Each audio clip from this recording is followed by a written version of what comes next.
नमस्कार, पुन्हा एकदा स्वागत तुमच्या आस्वाद किचन मध्ये।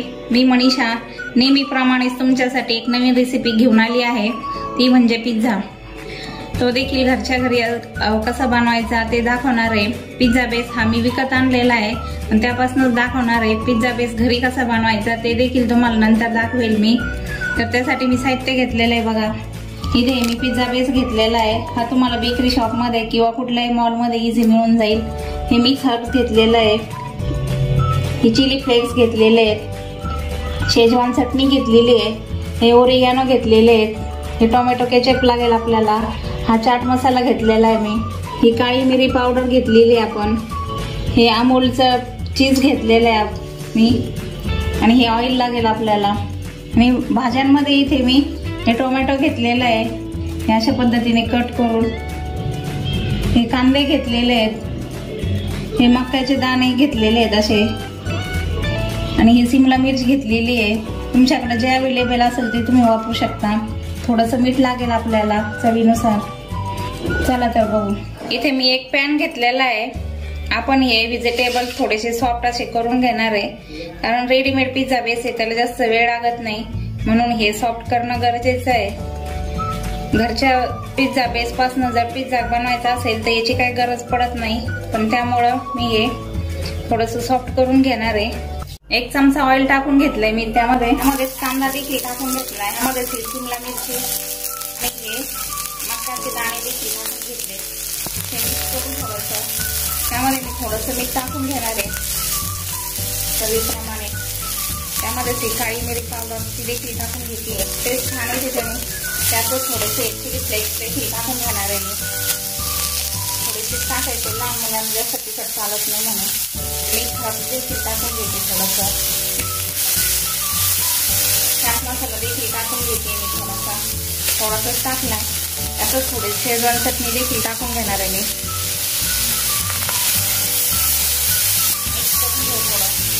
टोमॅटो सॉस देखील टाकून घेते मी त्यामध्ये थोडासा, म्हणजे अर्धा चमचा देखील व्यवस्थित मिक्स करून घेऊ आपण।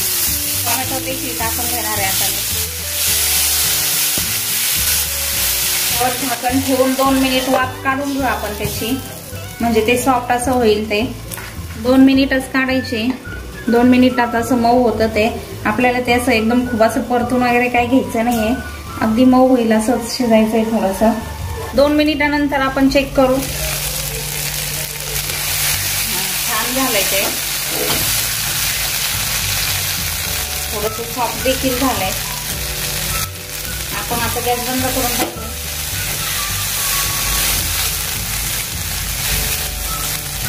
चेक करण्यासाठी मी इथे ही कढई घेतलेली आहे, त्यामध्ये हे अशा प्रकारचं स्टँड ठेवलेलं आहे। पिझ्झा बनवण्यासाठी हे अशा प्रकारची भांडी सर्वांच्याच घरी असतात बघा। कढईमध्येच दाखवणार आहे मी तुम्हाला पिझ्झा कसा बेक करतात ते। 5 ते 10 मिनिट आपण त्याला प्रीहीट होऊ देऊ, झाकण ठेवू। मंद गॅसवरच ठेवलेलं आहे मी ते, आणि आपण आता तोपर्यंत पिझ्झा बनवून घेऊ। पिझ्झा बनवण्यासाठी मी आता ही डिश घेतलेली आहे, त्यामध्ये आपले पिझ्झा बेस ठेवलेले आहे। त्यावरच ही शेजवान चटणी लावून घेते मी व्यवस्थित। तुम्ही तुमच्या आवडीप्रमाणे लावू शकता, कमी जास्त कसंही। त्यावरच थोडासा टोमॅटो सॉस देखील टाकणार आहे मी। टोमॅटो सॉस देखील आपण मिक्स करून घेऊ यामध्ये, अशा पद्धतीने चीज अशा पद्धतीने आपण त्यावर किसून टाकू खूप सारं। त्यावरच आपण हे मिश्रण टाकून घेऊ।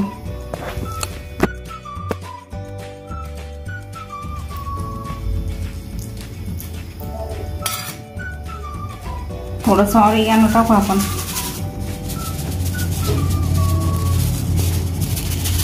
मिक्स हर्ब्स देखील टाकून घेऊ।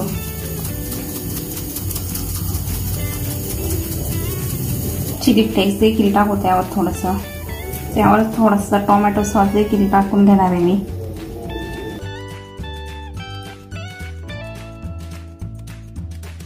आणि परत आपण त्यावर किसणीच्या साहाय्याने किसून टाकू। आपला पिझ्झा बेस पूर्णपणे तयार झालेला आहे। किती छान दिसतोय तो, मस्तच। आता आपली कढई देखील व्यवस्थित झालेली आहे। त्यावरच आपण हे डिश ठेवून देऊ आणि याला 5 मिनिटच होऊ द्यायचं आहे। आपलं चीज मेल्ट झालं की आपण ते काढून घेणार आहोत। आपण त्यावर झाकण ठेवून देऊ आणि 5 मिनिटानंतर आपण चेक करू। आपला तो पिझ्झा बेक होतोय तोपर्यंत आपण दुसरा पिझ्झा देखील तयार करून घेऊ।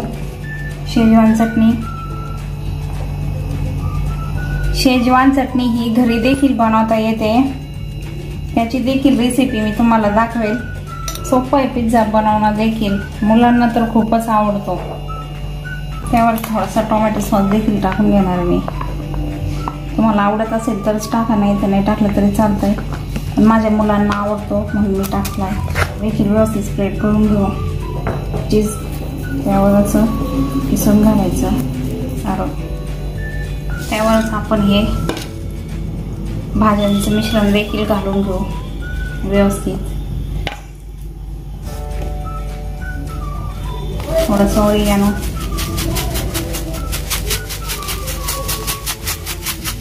मिक्स हर्ब्स,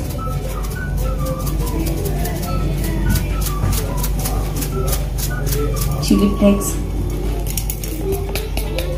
टोमॅटो सॉस थोडासा,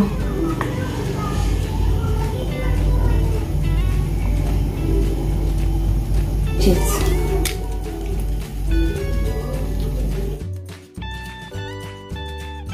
आता आपण चेक करू आपला पिझ्झा कसा झालाय 5 मिनिटानंतर। बघा तुम्ही, मस्तच, खूप छान झालाय, मस्तच। आता तो काढून घेऊ आपण बाहेर, हा ठेवून देऊ त्यामध्ये। झाकण लावून पुन्हा याला 5 मिनिट होऊ देऊ। 5 मिनिटानंतर आपण अशा प्रकारे आपले पिझ्झा बनवून तयार आहे। बघा तुम्ही, मी तुम्हाला कट करून देखील दाखवते। खूप छान झालाय, बघा तुम्ही, मस्तच, किती छान दिसतंय। दिसायला जेवढं छान आहे तेवढंच खाण्यास देखील मस्त आहे, टेस्टी। बघा तुम्ही, छानच। मी पिझ्झा कट करून दाखवते, मस्तच झालाय, अगदी क्रिस्पी असा झालाय, छान। बघा तुम्ही किती छान झालाय तो, अगदी मस्तच दिसतोय। खायला देखील तेवढाच टेस्टी आहे, मस्तच। बघा तुम्ही किती छान झालाय तो, दिसायला देखील खूप छान आहे आणि टेस्ट देखील खूप छान लागते त्याची। आमचा पहिला बनवलेला संपून गेला। तर तुम्हाला जर ही रेसिपी आवडली असेल तर आस्वाद किचनला लाईक, शेअर आणि सबस्क्राईब करा आणि कमेंट करून सांगा कसं झालाय तो। पुन्हा भेटू अशाच एका छानशा रेसिपी सोबत। तोपर्यंत ही रेसिपी बघत राहा आणि बनवून खात जा आणि कमेंट करून देखील सांगत जा। आजचा व्हिडिओ बघितल्याबद्दल धन्यवाद।